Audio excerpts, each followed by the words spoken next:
Um dos irmãos de Vitória Regina de Souza, adolescente de 17 anos, assassinada em Cajamar, São Paulo, revelou que conhecia de vista Michael Santos, principal suspeito, pois ambos estudaram na mesma escola no passado. Há mais informações que trazem novidades ao caso desse brutal crime aí. A gente vai falar sobre isso agora no Plantão do Meteoro.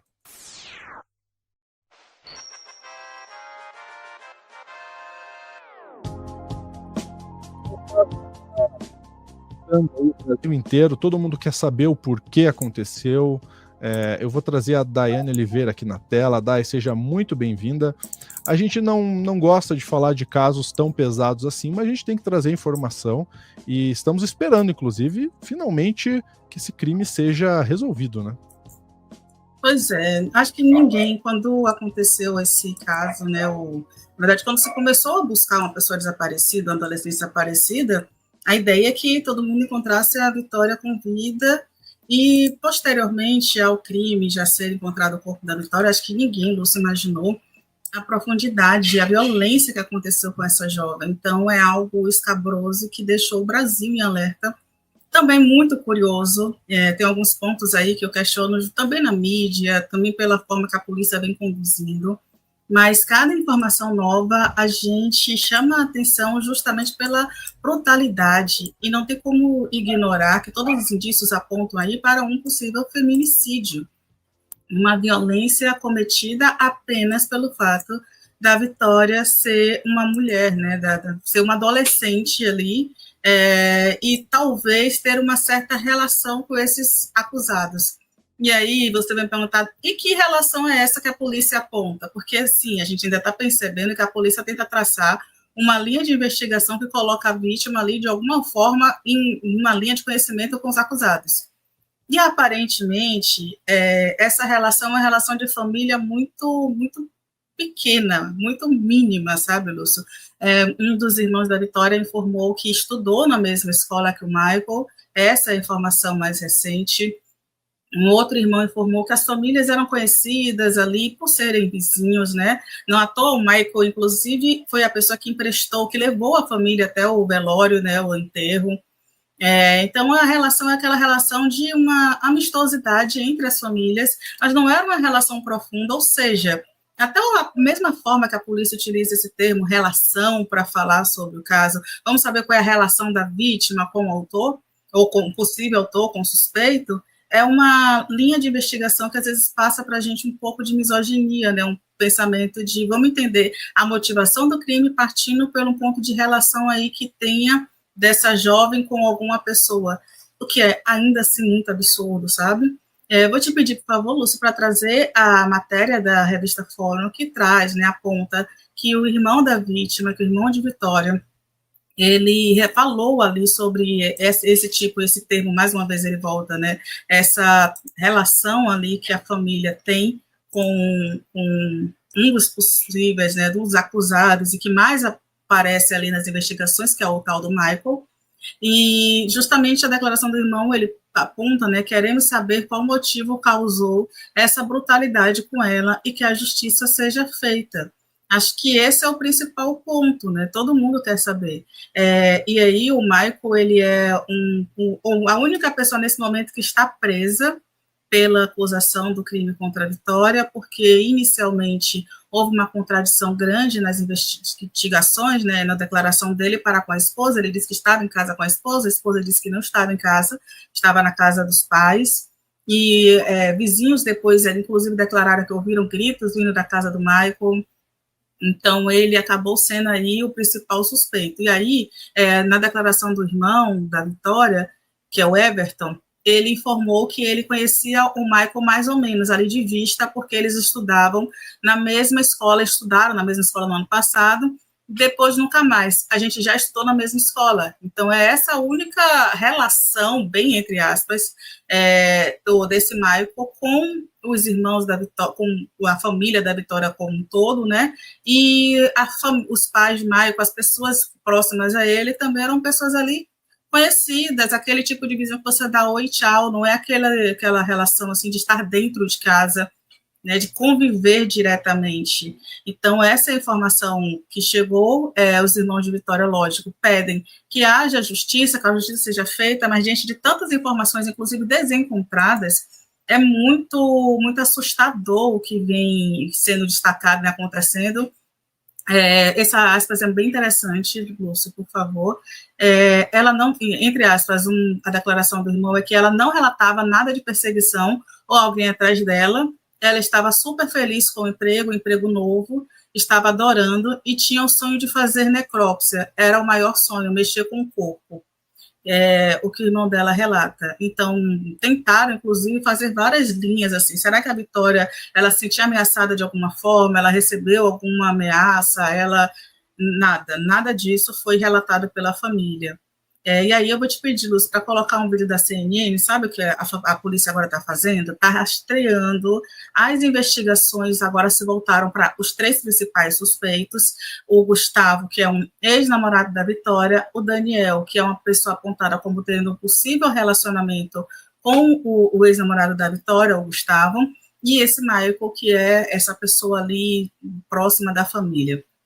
E a CNN, ela tem uma informação que é interessante, que a polícia, nesse momento, ela começou a investigar os celulares dos acusados, foram encontrados 10 aparelhos ao todo com essas pessoas próximas ali, pessoas ligadas a eles, e nesses 10 celulares, a polícia está utilizando, inclusive, a tecnologia israelense para tentar até identificar possíveis mensagens apagadas, mensagens que possam, né, ter sido deletadas, escondidas, ocultadas com algum outro tipo de aplicativo, e a polícia está trabalhando nessa linha agora de pesquisa e já tem muita informação extraída desses aparelhos.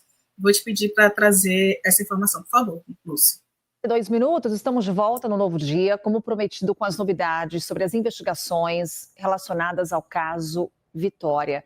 A jovem de 17 anos que foi encontrada morta na Grande São Paulo. Investigações continuam, tivemos avanços, Pedro Duran, avanços relacionados a mensagens trocadas nos celulares dos suspeitos. Sim, Carol.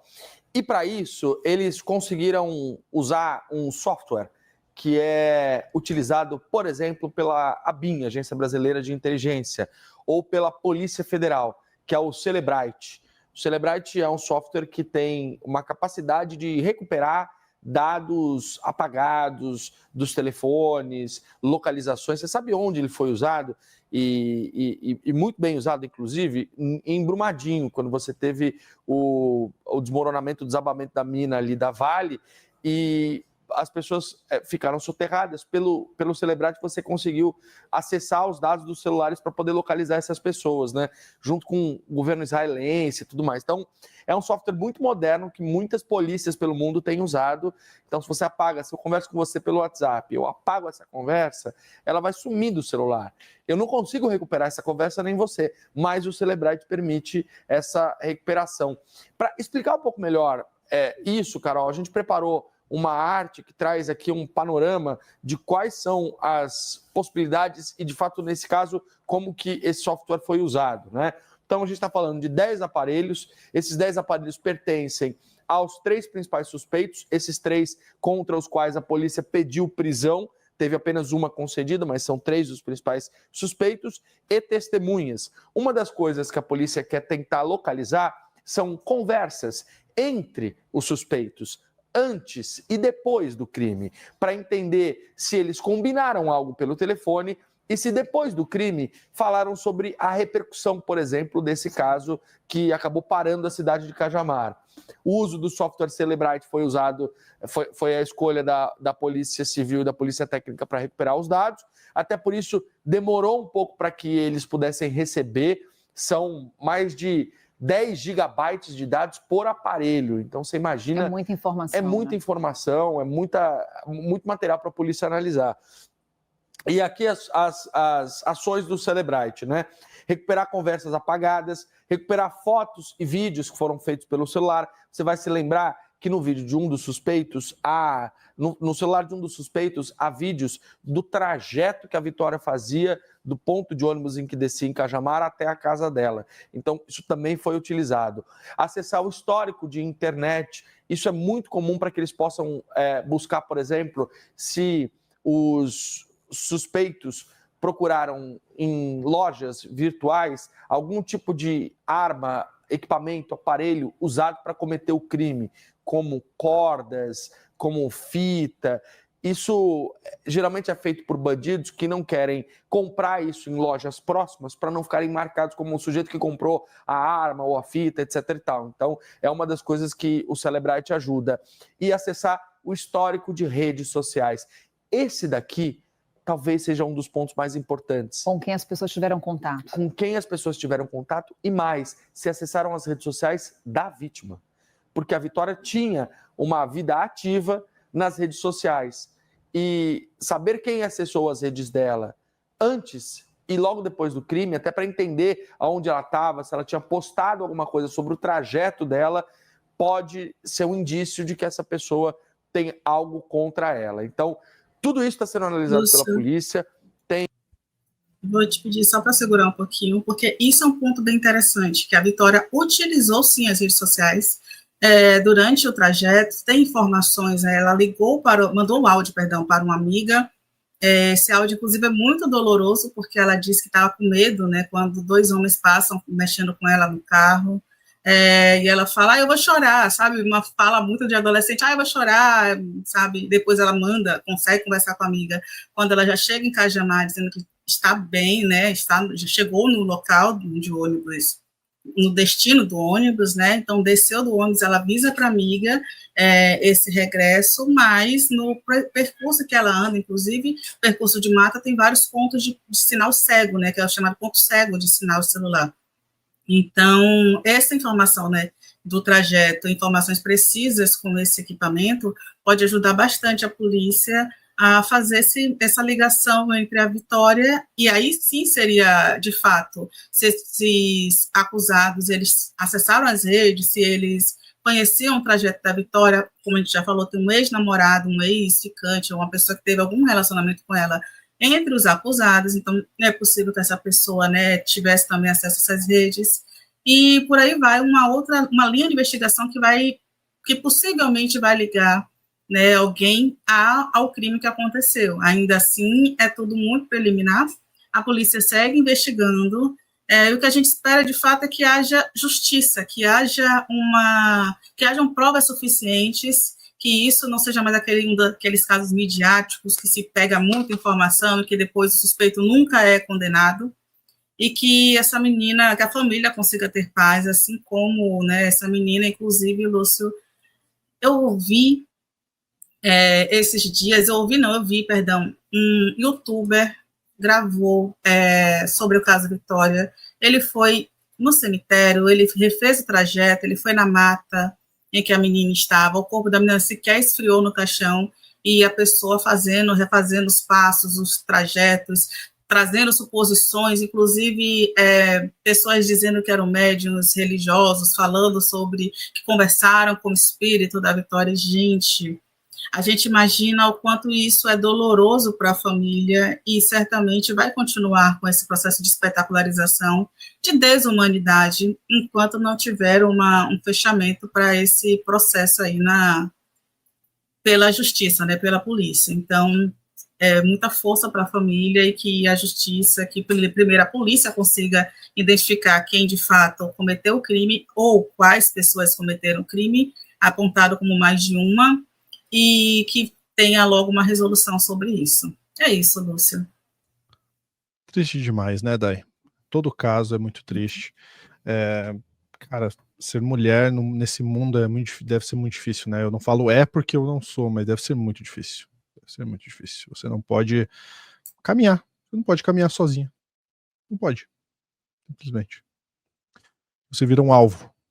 Felizmente. Bom, agora tem muita informação para a polícia analisar. A gente espera celeridade, porque é um caso que precisa de resposta. Mas por que esse é um caso? É porque a mídia está em cima? Não, gente, é porque os suspeitos podem, inclusive, estar foragidos aí muito longe. Quanto mais tempo demora, mais pode ser que algum suspeito que ainda não foi identificado não esteja atrás das grades. E não podemos deixar esses monstros por aí, né? Ficamos por aqui. Grande abraço. Até a próxima.